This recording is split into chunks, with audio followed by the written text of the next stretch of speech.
नमस्कार, स्वागत है आपका परफेक्ट टाइमलाइन में और मैं हूं आपके साथ अजयदीप सिंह। इस वक्त की एक बड़ी न्यूज़ अपडेट जो है वो आरएसपुरा से आ रही है। जी, आरएसपुरा के अरनिया इलाके में एक बार फिर ड्रोन को जो है वो पाया गया है और ड्रोन की खबर मिलते जो बीएसएफ के हमारे जो जवान थे उन्होंने इस ड्रोन को निशाना बनाने की कोशिश की, लेकिन पाकिस्तान की तरफ से भेजा हुआ ड्रोन वापस एक बार फिर अपनी सीमाओं में जाकर घुस गया। और आपको बता दें कि इससे पहले भी पाकिस्तान की नापाक कोशिश जो है वो 24 फरवरी को हुई थी, जब ड्रोन के ज़रिए हथियार जो है भेजने का काम पाकिस्तान ने किया था और इलाके की पूरी तरह से जांच हो रही थी। आसपास जो है सुरक्षा बढ़ा दी गई थी। उसके बाद काफ़ी भारी मात्रा में जो गोला बारूद असला है वो बरामद किया गया।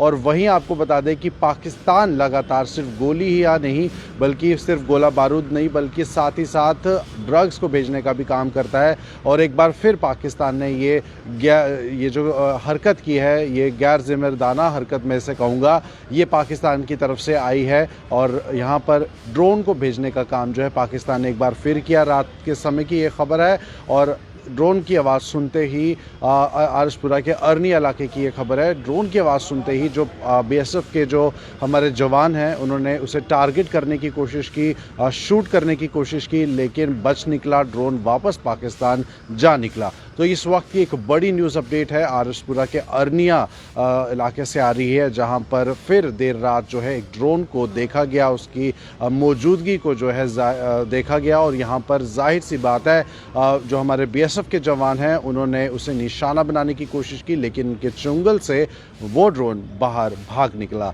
तो लगातार पाकिस्तान अपने मंसूबों में जो है नाकामयाब हो रहा है, गैर जिम्मेदाराना हरकत जो है वो कर रहा है। लेकिन इन सब से अगर कहें तो जम्मू कश्मीर की जो फौज है, जो हमारे हिंदुस्तान की सेना है, वो डर नहीं रही है बल्कि मुंह तोड़कर जो जवाब है वो दे रही है। इस वक्त की बड़ी अपडेट है ये। आप बने रहिए परफेक्ट टाइमलाइन के साथ। इस खबर से जुड़ी और भी जो जानकारी आगे हमारे पास आएगी हम आप तक पहुंचाएंगे।